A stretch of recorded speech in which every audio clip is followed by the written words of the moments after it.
What is America? I have never managed to lose my old conviction that travel narrows the mind. At least a man must make a double effort of moral humility and imaginative energy to prevent it from narrowing his mind.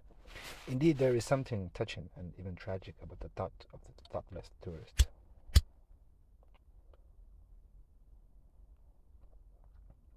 who might have stayed at home, loving Laplanders, embracing Chinamen, and clasping Patagonians to his heart in Hampstead or Surbiton, but his blind and suicidal impulse to go and see what they look like. This is not this is not meant for nonsense. Still less is it meant for the silliest sort of nonsense, which is cynicism. The human bond that he feels at home is not an illusion. On the contrary, it is rather an inner reality. Man is inside all men. In a real sense, any man may be inside any man. But to travel is to leave the inside and draw dangerously near the outside, so long as he thought of man in the abstract, like naked toiling figures in some classic frieze, merely as those who labor and love their children and die. He was thinking the fundamental truths about them, by going to look at their unfamiliar manners and customs. He is inviting them to disguise themselves in fantastic masks and costumes. Many modern internationalists talk as talk as if men of different nationalities had only to meet and mix and understand each other. In reality, that is the moment of supreme danger, the moment when they meet. We might shiver as at the old euphemism by which a meeting meant a duel. Travel ought to combine amusement with instruction, but most travelers are so much amused that they refuse to be instructed. I do not blame them for being amused. It is perfectly natural to be amused at the Dutchman for being a Dutch, or the Chinaman for being Chinese. Where they are wrong is that they take their own amusement seriously. They base on it their serious ideas of international instruction. It was said that the Englishman takes his pleasures sadly, and the pleasures of despising foreigners is one which he takes most sadly of all. He comes to scoff and does not remain to pray, but rather to excommunicate. Hence, in international relations, there is far too little laughing, and far too much sneering. But I believe that there is a better way, which largely consists of laughter, a form of friendship between nations which is actually founded on differences. To hint at some such better way is the only excuse of this book. Let me begin my American impressions with two impressions I had before I went to America.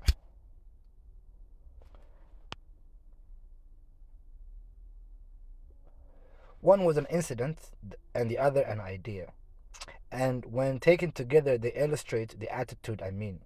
The first principle is that nobody should be ashamed of thinking a thing funny because it is foreign. The second is that he should be ashamed of thinking it wrong because it is funny. Let's read that again.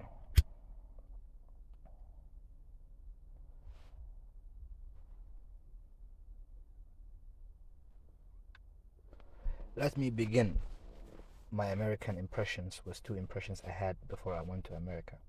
One was an incident and the other an idea, and was taken together they illustrate the attitude I mean.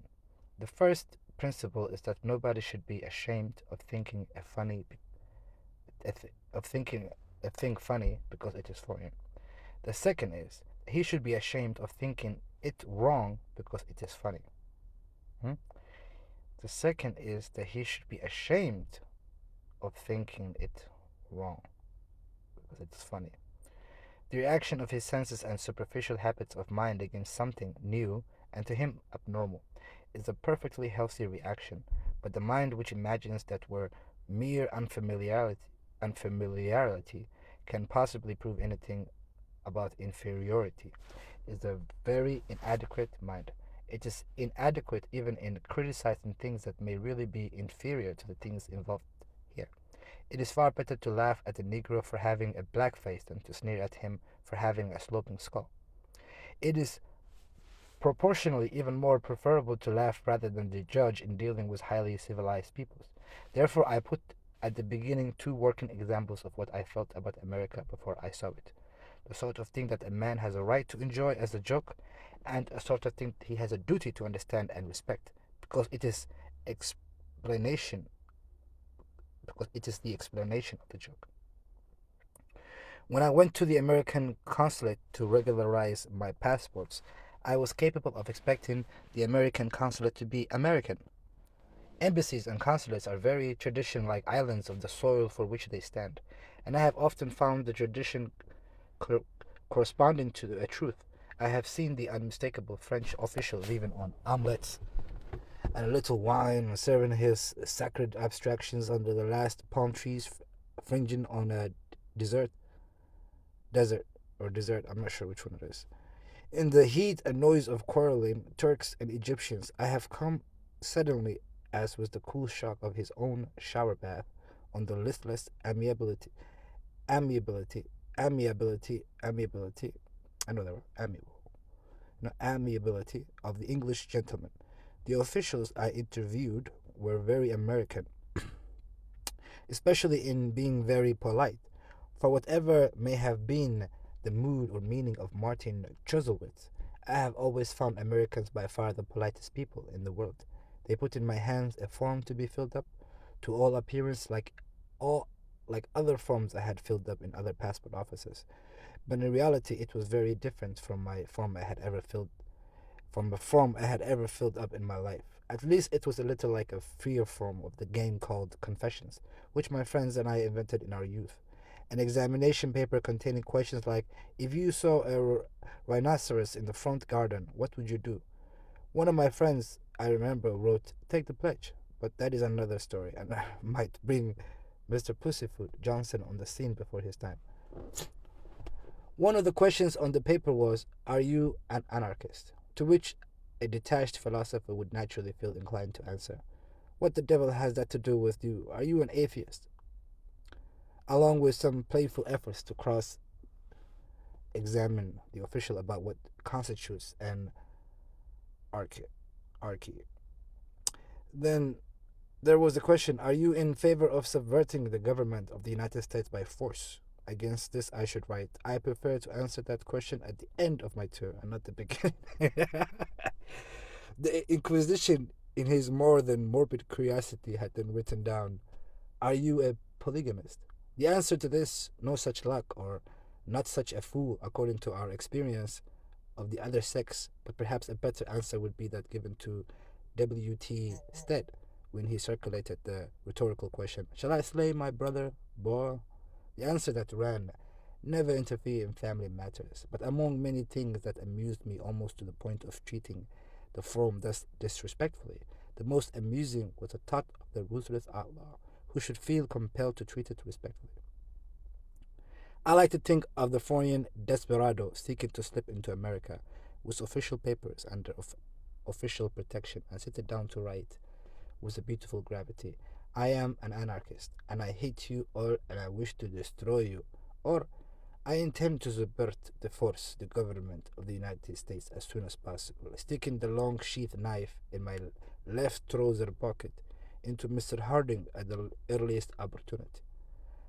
Or again, yes, I am a polygamist, all right, and my 47 wives are accompanying me on the voyage disguised as secretaries. There seems to be a certain simplicity of mind about these answers, and it is reassuring to know that anarchists and polygamists are so pure and good that the police have only to ask them questions, and they are certain to tell no lies. Now, that is the model of the sort of foreign practice, founded on foreign problems, at which a man's first impulse is naturally to laugh. Nor have I any intention of apologizing for my laughter. A man is perfectly entitled to laugh at the thing because he happens to find it incomprehensible. What he has no right to do is to laugh at it as incomprehensible, and then criticize it as if he comprehended it. The very fact of its unfamiliarity and mystery ought to set him thinking about the deeper causes that make people so different from himself, and that without merely assuming that they must be inferior to himself. Superficially, this is rather a queer business, It would be easy enough to suggest that in this America has introduced a quite abnormal spirit of inquisition and interference with liberty unknown among all the ancient despotisms and aristocracies. About that there will be something to be said later. But superficially, it is true that this degree of officialism is comparatively unique. In a journey which I took only the year before I had occasion to have my papers passed by government, which many worthy people in the West would vaguely identify with corsairs and assassins, I have stood on the other side of Jordan, in the land ruled by a rude Arab chief, where the police looked so like brigands that one wondered what the brigands looked like. But they did not ask me whether I had come to subvert the power of the Sharif, and they did not exhibit the faintest curiosity about my personal views on the ethical basis of civil authority. These ministers of ancient Muslim despotism did not care about whether I was an anarchist, and naturally would not have minded if I had been a polygamist. The Arab chief was probably a polygamist himself. These slaves of Asiatic autocracy were content in the old liberal fashion to judge me by my actions. They did not inquire into my thoughts. They held their power as limited to the limitation of practice. They did not forbid me to hold a theory. It would be easy to argue here that Western democracy prosecutes where even Eastern despotism tolerates or emancipates. It would be easy to develop the fancy that, as compared with the sultans of Turkey or Egypt, the American Constitution is a thing like the Spanish Inquisition. Only the traveler who stops at that point is totally wrong, and the traveler only too often does stop at that point. He has found something to make him laugh, and he will not suffer it to make him think. And the remedy is not to unsay what he has said, not even so to speak, to to to unlaugh what he has laughed, not to deny that there is something unique and curious about this American inquisition into our abstract opinions, but rather to continue the train of thought and follow the admirable advice of Mr. H. G. Wells, who said, "It's not much good thinking of a thing unless you think it out." It is not to deny that American officialism is rather peculiar on this point, but to inquire what it really is which makes America peculiar, or which is peculiar to America. In short, it is to get some ultimate idea of what America is, and the answer to that question will reveal something much deeper and grander and more worthy of our intelligent interest. It may have seemed something less than a compliment to compare the American Constitution to the Spanish Inquisition, but oddly enough, it does involve a truth, and still more oddly, perhaps, it does involve a compliment. The American Constitution does resemble the Spanish Inquisition in this, that it is founded on a creed. America is the only nation in the world that is founded on a creed. The creed is set forth with dogmatic and even theological lucidity in the Declaration of Independence. Perhaps the only piece of practical politics that is also theoretical politics and also great literature. It enunciates that all men are equal in their claim to justice, that governments exist to give them that justice, and that their authority is for that reason just. It certainly does condemn anarchism, and it does also by inference condemn atheism, since it clearly names the Creator as the ultimate authority from whom these equal rights are derived.